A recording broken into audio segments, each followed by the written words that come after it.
મિત્રો આજે આપણે શરૂ કરીએ છીએ વિડીયો નંબર આપણો 15 અને ધોરણ 11નું પાઠ્યપુસ્તક હિન્દી વિષય વસ્તુ કરી રહ્યા છે ધોરણ 11 અને આ છે જે ઇકાઈ છે એ આપણી 20મા નંબરની છે એટલે કે ઇકાઈ નંબર 20 દો લઘુ કથાએ નામ છે સંકલિત છે સંકલિત એટલે એક ભેગું કરેલું છે કોઈ રચનાકાર નથી પણ ક્યાંક ક્યાંકથી એનો સ્ત્રોત લઈને એનું ભેગું કરવામાં આવેલું છે અને આ સંકલિત એટલે કે સંપાદન સંકલિત કરનાર કોણ છે તો એ કરનાર છે બલાઈચંદ મુખોપાધ્યાય બનફુલ એમનું ઉપનામ છે એટલે ખાસ યાદ રાખવાનું થાય ઉપનામો હોય તે ખાસ યાદ રાખવાના એક એક વાક્યના પ્રશ્ન માટે આપણને મોસ્ટ આઈએમપી એમનો સમય પણ યાદ રાખવાનો છે જન્મ છે 1899 और मृत्यु सन 1979 तो याद रखવાનું चलो तो एमना परिचय विषे जानी लो ये बंगाल के प्रसिद्ध लेखक बलाईचंद मुखोपाध्याय की शिक्षा यहाँ पटना विश्वविद्यालय हिंदी साहित्य में એટલા પ્રસિદ્ધ નથી પણ એ બંગાળી સાહિત્યના ખૂબ પ્રસિદ્ધ એવા લેખક છે એટલે અહીંયા હિન્દીમાં લીધું છે અને સાથે સાથે એમનું જે અભ્યાસ છે એટલે કે શિક્ષા છે वहाँ कहाँ है तो पटना विश्वविद्यालय से और कलकत्ता में मेडिकल कॉलेज में हुई है। उन्होंने क्या क्या किया साथ में वे एक अच्छे कवि भी हैं वे एक फिल्म राइटर भी हैं और फिजिशियन भी थे यानी ये डॉक्टर भी है साहित्य में रुचि भी लेते हैं यानी वे दोनों क्षेत्र में पारंगत्य हासिल है। उन्होंने कविता कहानी उपन्यास नाटक आदि विधाओं पर काम किया। कई नाटकों में तो उन्होंने अभिनय भी किया है यानी उन्होंने अभिनय भी किया है यानी 3 तरह के काम भुवन सोम होते बाजारे अर्जुन पंडित जैसी फिल्मों का लेखन कार्य किया। उनको फिल्म फेयर अवार्ड भी मिला है और उनको विभिन्न राष्ट्रीय सम्मानों से सम्मानित भी किया गया। संकलित यह संकलित लघु कथाएं छोटी छोटी कथाएं हैं। लघु कथा का अर्थ होता है छोटी कथाएं यानी लघु कथाएं जो हमें 2 लघु कथाएं यानी एक नहीं हमें 2 लघु कथाएं संकलित करके बनफुल जी ने दी हैं। ये कथाएं असल में कहानियों में से ली गई हैं। ये कथा वस्तु तो है पर कहाँ से ली गए हैं तो कहानियों से ली गए। तो दूसरा प्रश्न हमारे लिए बन जाता है संकलित है फर्क लघु कथा में भारत और पाकिस्तान यह कौन सी लघु कथाएं हैं उनका नाम है। पहली जो लघु कथा है फर्क ये लघु कथा में भारत और पाकिस्तान के बीच विभाजन के बाद बार बार होने वाले दंगों की मानसिकता और हिंदू मुस्लिम दोनों संप्रदायों में मानने वालों लोगों को मन में उत्पन्न अविश्वास आशंका को रेखांकित यानी चित्रित किया गया है। मनुष्य ही हर प्रकार के भेदभाव को मानता है जबकि पशु और पक्षियों सोच नहीं सकते अतः उनके लिए किसी भी देश की कोई सीमा रेखा नहीं होती और इसे यहाँ यानी कौन सा तो फर्क में यह दर्शाया गया है। दूसरी लघु कथा है जिसका नाम है आत्मकथा आत्ममंथन एक बेहद मार्मिक लघु कथा है जो पाठक की संवेदना को झंझोर देता है उसे सोचने के लिए बाध्य करता है। हम पशु पक्षियों की नहीं दूसरे मनुष्य की पीड़ा को बहुत महत्व नहीं देते। हम साथ में ये कहना चाहते हैं कवि यानी बनफुल जी ये कहना चाहते हैं कि वे हमें पशु पक्षियों के ही नहीं हम दूसरे मनुष्यों की पीड़ा का भी महत्व नहीं देते किंतु जब हम स्वयं उस पीड़ा का अनुभव करते इस पीड़ा का जब हम अनुभव करते हैं तब हमें सच्चाई का एहसास होता है। और इस लघु कथा में पक्षी के चूजे के मृत्यु के पश्चात पक्षियों का आर्तनाद कितना हृदय विदारक है इसका पता अपने बेटे के मृत्यु के पश्चात कथानक को चलता है। यानी बनफुल ने तो यह संकलित किया। याद रखना है कि यह संकलित है इसमें बनफुल जी नहीं है। बनफुल जी ने किसी कहानी के माध्यम से कथाओं को लेकर हमें समझाने का यानी हमारे समक्ष रखा है। तो कथानायक है जिसका यहाँ उल्लेख है। तो चलिए हम डिटेल में यानी विस्तार से इसको 2 लघु कथाओं को समझ लेते हैं। जो पहली लघु कथा है जिसमें लिखा गया पहला यानी फर्क फ़र्क लघु कथा को समझ लेते हैं तो उस दिन उसके मन में इच्छा हुई कि भारत पाक के बीच की सीमा रेखा को देखा जाए जो कभी एक देश था, यानी उस सीमा रेखा जो इससे पहले एक देश था, अब दो होकर कैसे हो, यानी आश्चर्य है। तो किसको? तो कथानायक है उसे। उस दिन उनको इच्छा हुई कि भारत पाक के बीच की सीमा रेखा को देखा जाए जो कभी एक देश था, वह अब दो होकर, यानी दो देशों में बंटकर कैसा लगता है। दोनों देश एक दूसरे के प्रति शंकालु थे, यानी एक दूसरे के प्रति शंका व्यक्त। दोनों का पहरा था, यानी दोनों ओर सैनिक खड़े थे। बीच में कुछ भूमि होती है, जिस पर किसी का अधिकार नहीं होता। दोनों उस पर खड़े हो सकते हैं, यानी दोनों सैनिक खड़े हो सकते हैं। वही वहाँ खड़ा था, लेकिन अकेला नहीं था, पत्नी के साथ था। अकेला नहीं था, वो पत्नी के साथ था।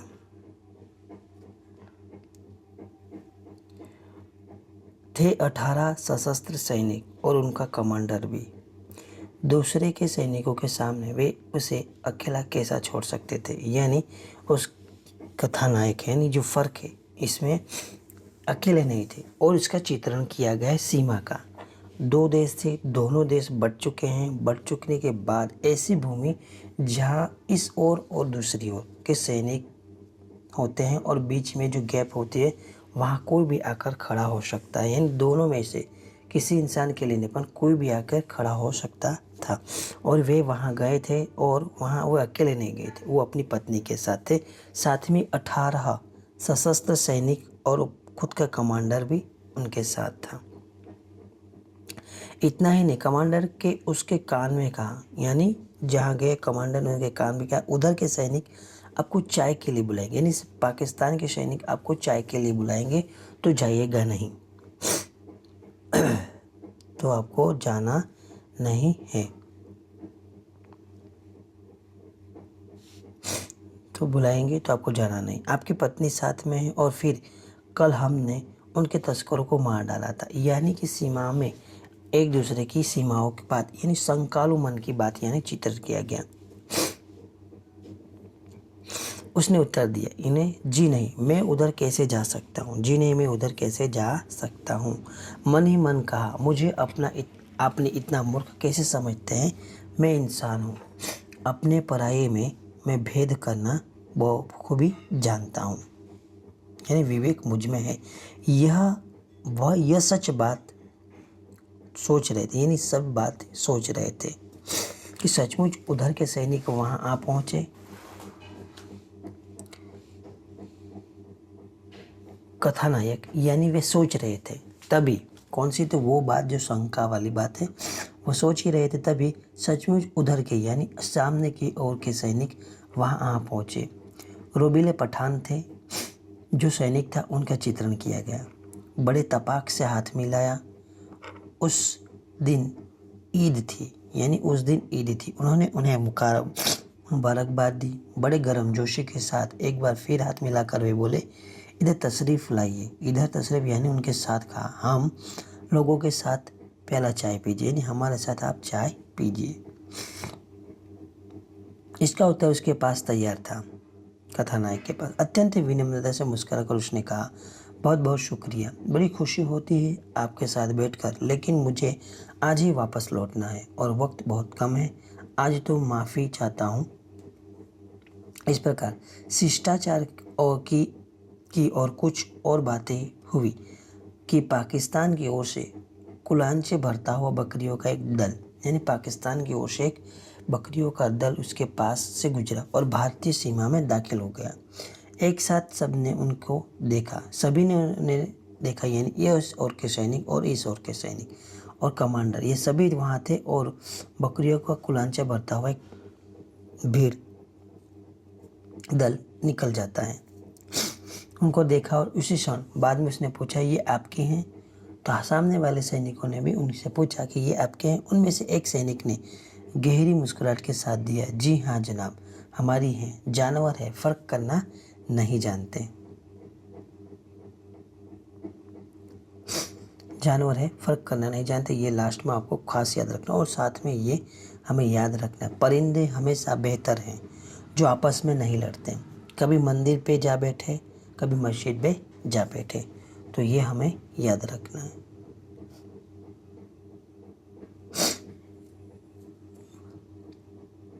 अब दूसरा जो कथा है, लघु कथा है, उसका नाम है, शीर्षक है आत्म मंथन। सारे दिन मेहनत कर दोपहर का दक्षिण और के बारामदे में बिस्तर बिछा कर लेटा था। यानी कथाकार है, ये चित्रण है। कहाँ था? दक्षिण ओर। दोपहर में दक्षिण की ओर बिस्तर बिछा कर लेटा था। ज्यों ही नींद आई तभी एक चीज मुंह पर थप से गिरी।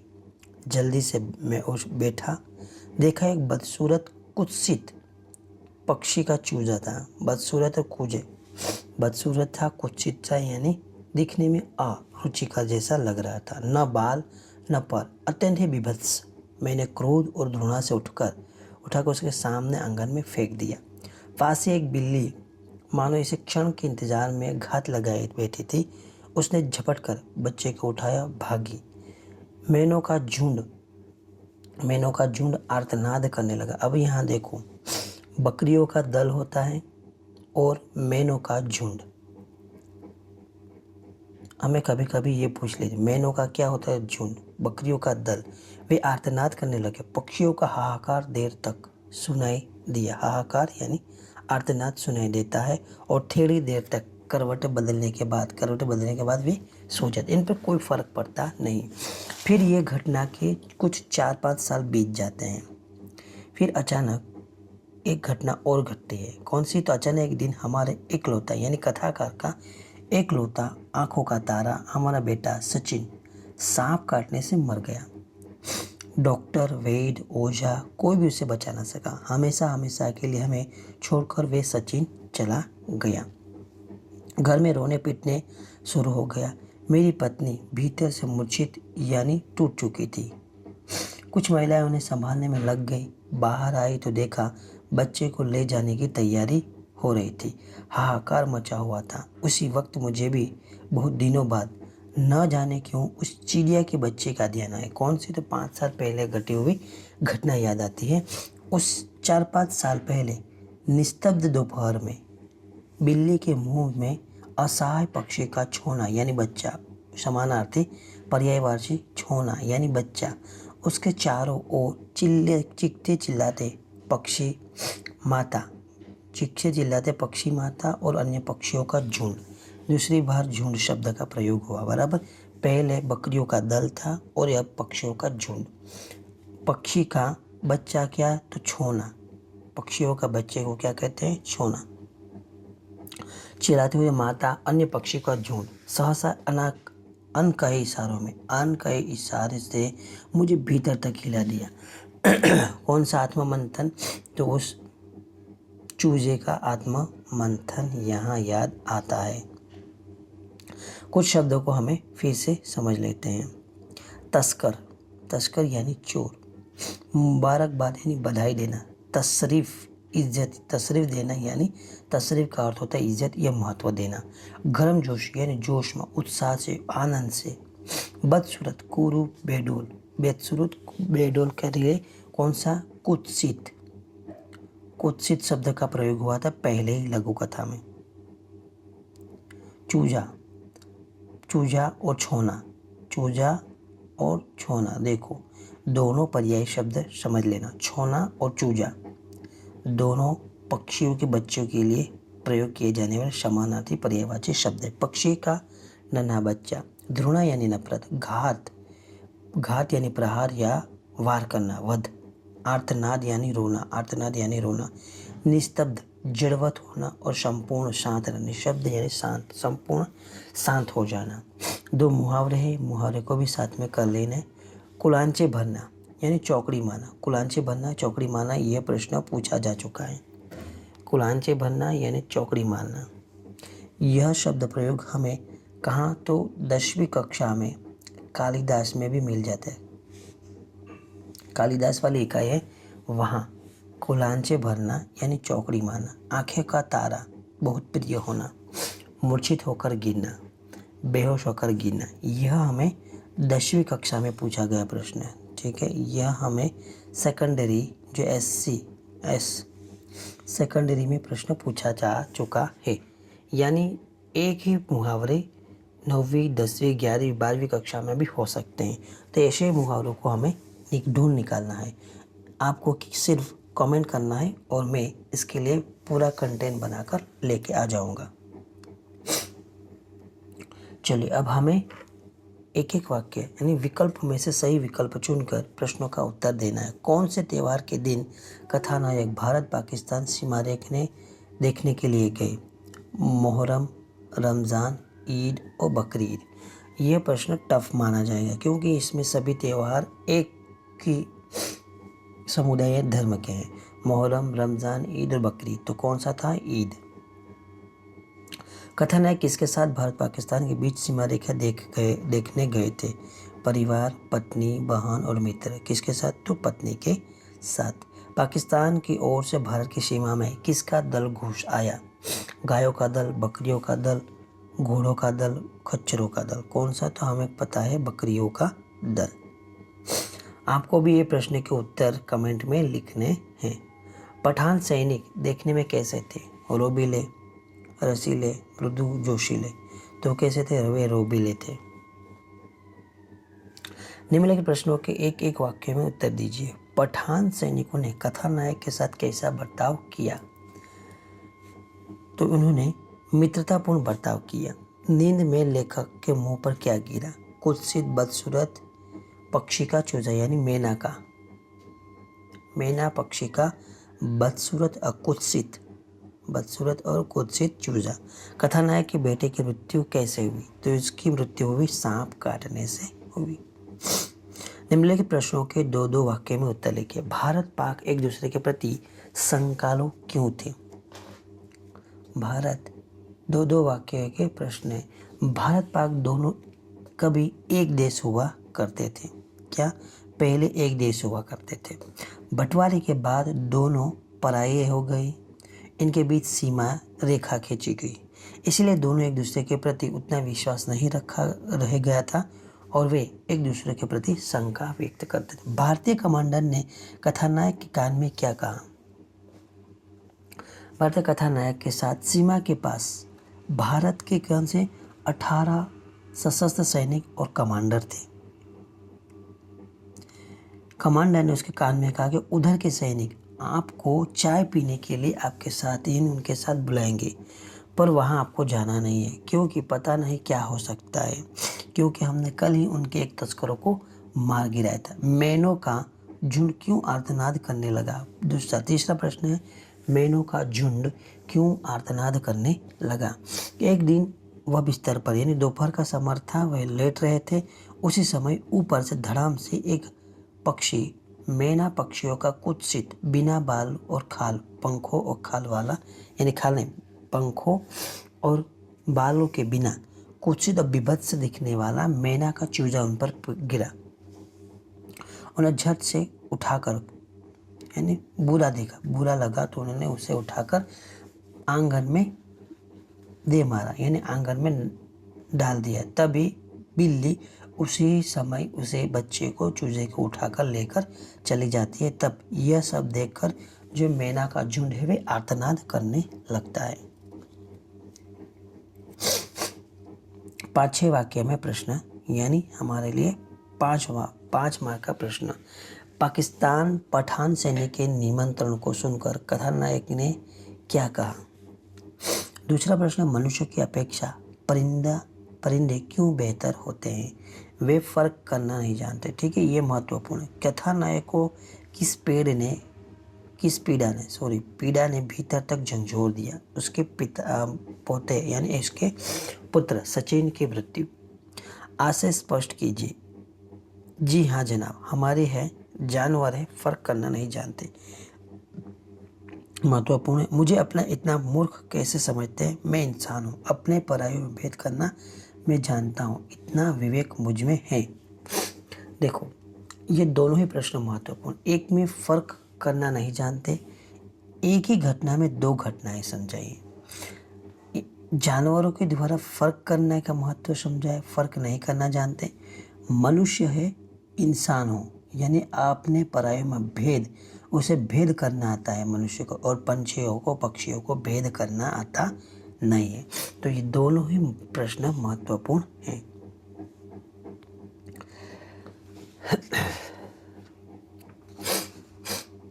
फीचर लेखन को हमें समझ लेते हैं।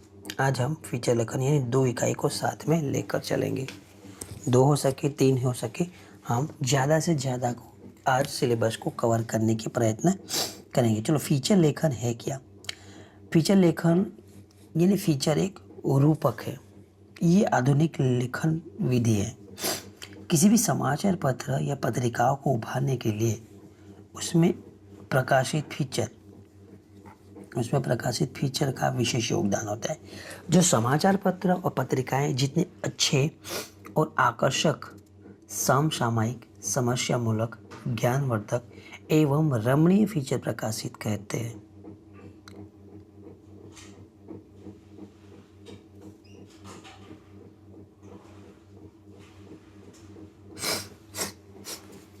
आकर्षित पाठक को वही उतना ही अधिक अपने ओर आकृष्ट करता है।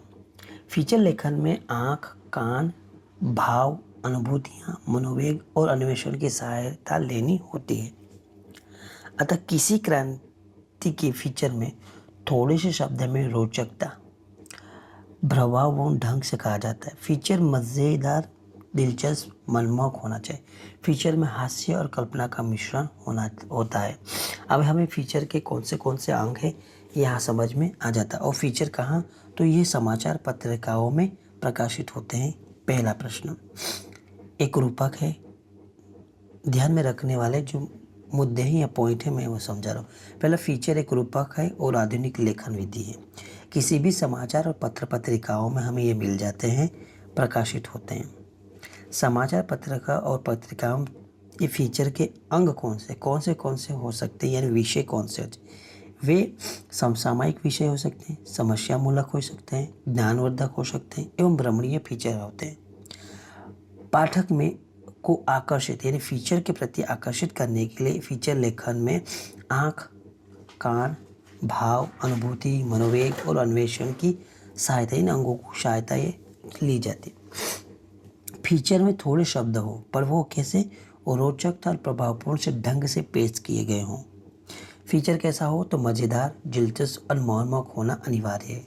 फीचर में हास्य और कल्पना का मिश्रण होता है। फीचर के प्रकार तो ये हमारे लिए महत्वपूर्ण है। किस लिए? कि हिंदी मेंस 2023 में ये पूछा गया प्रश्न है। मेंस में नहीं, सॉरी, एमसीक्यू में पूछा गया प्रश्न है। किनसे? एमसीक्यू यानी प्रीलिम्स में पूछा गया प्रश्न है।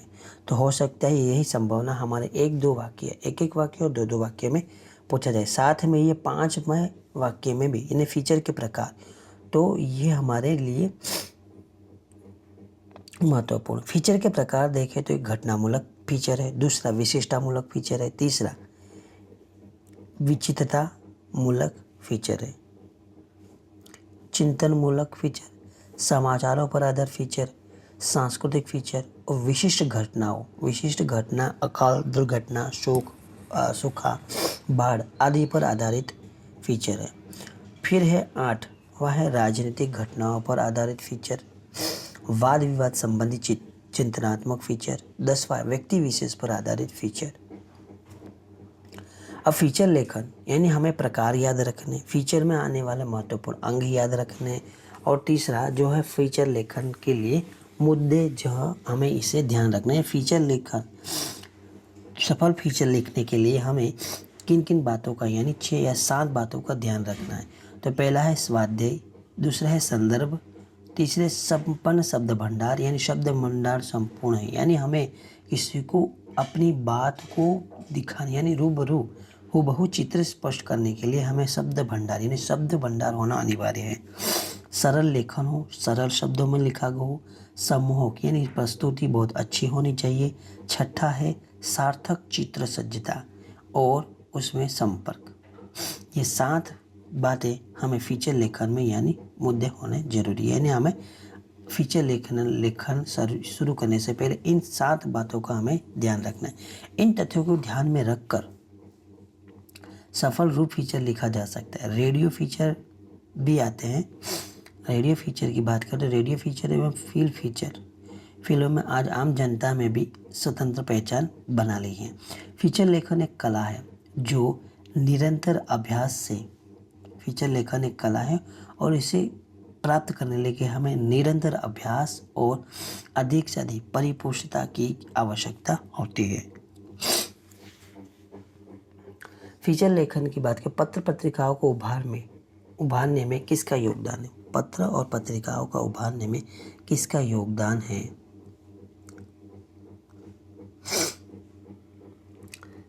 तो पत्र पत्रिकाओं को उभारने में प्रकाशित और रोचक फीचरों का विशेष योगदान है। फीचर लेखन में किन का सहयोग अपेक्षित होता है? तो हमें उसमें कौन सा? आँख, कान, भाव, अनुभूतियाँ, मनोवेग और अन्वेषण आदि की हमें सहायता होनी चाहिए।